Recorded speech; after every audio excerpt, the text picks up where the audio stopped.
పరిశుద్ధంగా ఉండాలనుకుంటున్నారు. పరిశుద్ధంగా భూమి మీద బ్రతికి కొంతమందిని రక్షించి ఆయన దగ్గరికి చేరాలని దేవుడు అనుకుంటున్నారు. అప్పుడు మనం కూడా పరిశుద్ధంగా ఉండడానికి కావలసినటువంటి అడగాలి తప్పించి, పరిశుద్ధంగా బ్రతకకుండా అపవాదికి దగ్గర అయ్యేటువంటివి మనం అడగొచ్చా? అడగకూడదండి. కాబట్టి ప్రార్థనలో ఏం అడగాలి, ఎలా అడగాలి, ఈ 2 విషయాలు కూడా మనం చాలా అంటే చాలా జాగ్రత్తగా చూసుకోవాలి, గుర్తుంచుకోవాలి.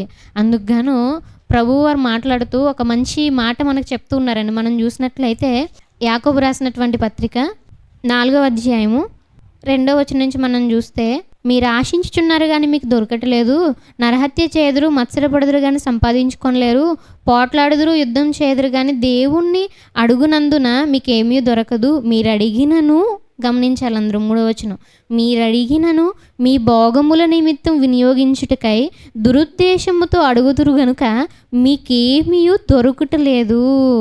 వ్యభిచారిణులారా, ఈ లోక స్నేహం దేవునితో వైరమని మీరు ఎరుగురా. ఏంటట? మీ భోగముల నిమిత్తం దురుద్దేశంతో అడిగితే గనక అవి దేవుడు మనకు అనుగ్రహిస్తారా అంటే అనుగ్రహించరు. కాబట్టి దురుద్దేశంతో భోగముల నిమిత్తం మనం అడగకూడదండి. ముఖ్యంగా మనం చూసుకున్నట్లయితే యవ్వన కాలంలో ఉండేటువంటి కొంతమందిని చూసినా, కొంతమంది పెట్టేటువంటి కామెంట్స్ చూసినా చాలా ఆశ్చర్యంగా అనిపిస్తూ ఉంటుంది అనమాట. ఎలా మాట్లాడుతున్నారయ్యా అంటే, నేను ఒక అబ్బాయిని ప్రేమిస్తున్నాను, ఆ అబ్బాయితో నా వివాహం జరగాలి, ప్రేయర్ చేయండి. అదేంటది? నీకు చక్కగా దేవునిలో నడిచేటువంటి ఒక వ్యక్తిని చక్కగా నీకు చూపించేది దేవుడు, సెలెక్ట్ చేసేది దేవుడు.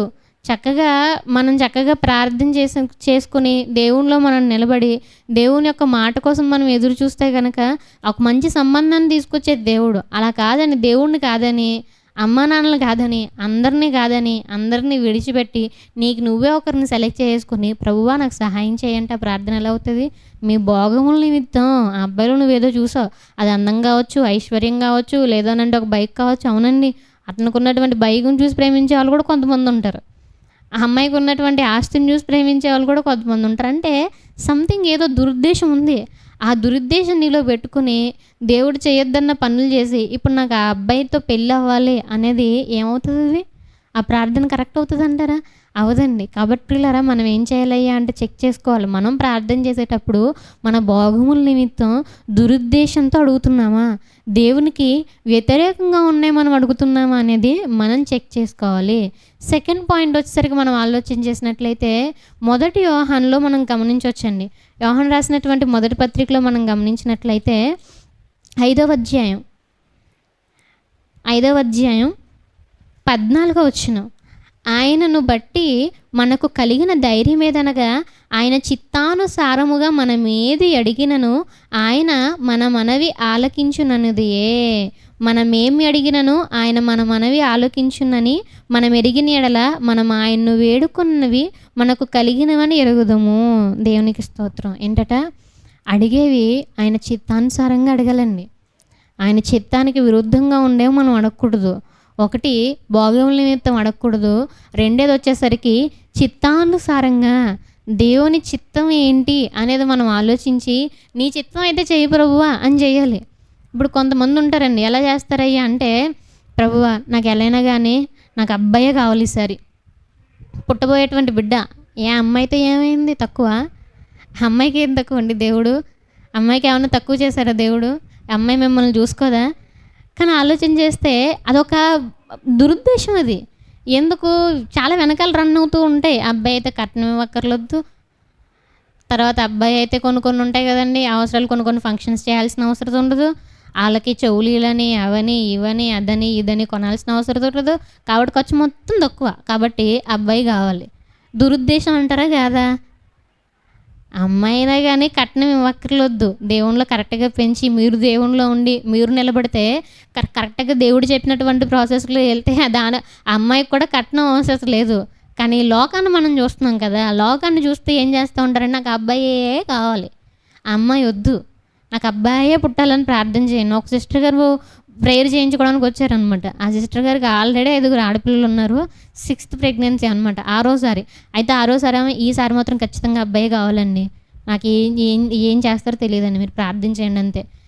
ఏంటంటే దేవుడిని బెదిరింపు అనమాట, బ్లాక్మెయిల్ చేయడం. నాకు ఎలాగైనా నువ్వు ఇస్తావా ఇవ్వవా, అబ్బాయే కావాలి నాకు అంటే ఏంటి దురుద్దేశం. అలా ఉండాలా మన ప్రార్థన. నాకు ఆ కాలేజీలోనే సీటు కావాలి, ఇంకో కాలేజీలో వద్దు. మరి మీ చిత్తం అయితే ఆ కాలేజీలో నాకు సీట్ ఇవ్వండి తండ్రి అనేది ఎలాగుంది.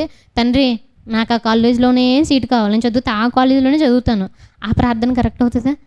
ఆలోచించండి. మనకి ఇష్టాలు ఉంటాయి, నేను కాదను. అయితే మన ఇష్టాలు దేవునికి ఇష్టంగా ఉన్నాయా లేదనేది మనం చెక్ చేసుకోవాలి. ఇంకా బాగా చెప్పాలంటే దేవునికి ఇష్టమైనవి మనకి ఇష్టకరంగా, ఆయనకి ఇష్టం లేనివి మనకు ఆయాసకరంగా మనం మార్చేసుకున్నాం అనుకోండి, గొడవే ఉండదు.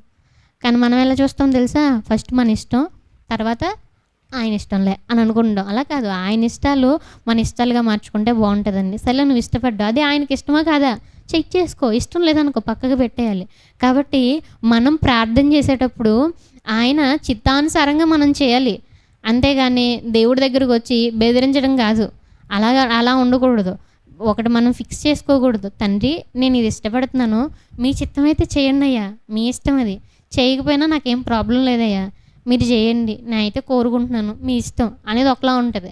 నాకు ఆ ఉద్యోగమే కావాలి, నేను అక్కడికే ట్రాన్స్ఫర్ అవ్వాలి, ఇంకొక చోటకి నేను అవ్వకూడదు. ఎట్లా అంటే కాదు, తండ్రి నాకు అక్కడికి వెళ్తే బాగుంటుంది అనిపిస్తుంది, నేను ఆత్మీయంగా ఎదుగుతాను అనిపిస్తుంది. ఎదుగుతామో లేదనేది చెక్ చేసుకోవాలి. ఆత్మీయంగా ఎదుగుతాను అనిపిస్తుంది, కొంతమందిని రక్షిస్తాను అనిపిస్తుంది, నేను వాక్యం బాగా నేర్చుకుంటాను అనిపిస్తుంది, నేను ఈ ఫెలోషిప్లో బాగా ఉంటాను అనిపిస్తుంది. మీ చిత్తం అయితే చేయండి అయ్యా అనేది వేరే, నాకు అదే కావాలి అనేది వేరు. కాబట్టి దేవుణ్ణి ప్రార్థించేటప్పుడు ఆయన చిత్తం ఉందా లేదా, ఆయన చిత్తానుసారంగా చేయడం అనేది మనం అలవాటు చేసుకోవాలి. ఫస్ట్ వచ్చేసరికి భోగముల నిమిత్తం అడగకూడదు, దురుద్దేశంతో అడగకూడదు. రెండోది వచ్చేసరికి ఆయన చిత్తానుసారంగా చేయడం అనేది మనం అలవాటు చేసుకోవాలి.